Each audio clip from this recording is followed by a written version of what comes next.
Pablo, no. Disculpa, mamá.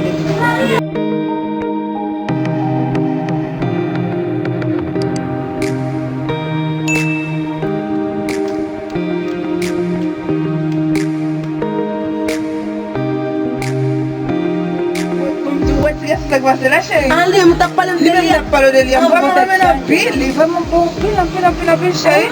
Kile. Mbak akong dapat sila kasi mga natin. Eh, bili mo yung telepono ko mbesa. Bagi yung telepon. Mga telepon. Ang telepon na iPhone nyo. Wasa sa lima mo.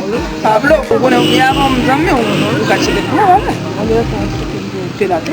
Ito siya. Kung kisa raw ito siya, wapsa.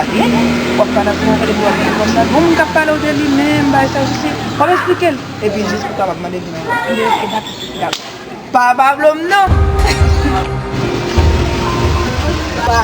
Napag sila niya? Ouais, puis tout à fait droit, il fallait me dire où on prend. Et on boit tout. Mais on me demande, il dit où on boit tout.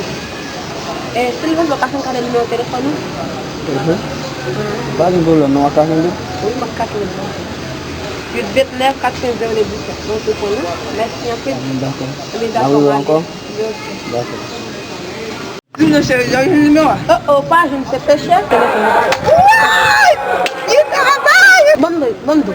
Ndai ko talang patapol mo telephone. Eh, pinte fue o sei. Ay, mo numéro ano sei. Como mo mo telephone? Give you budal pon. Como você só numéro. Pastor mama. Gano sua monsieur.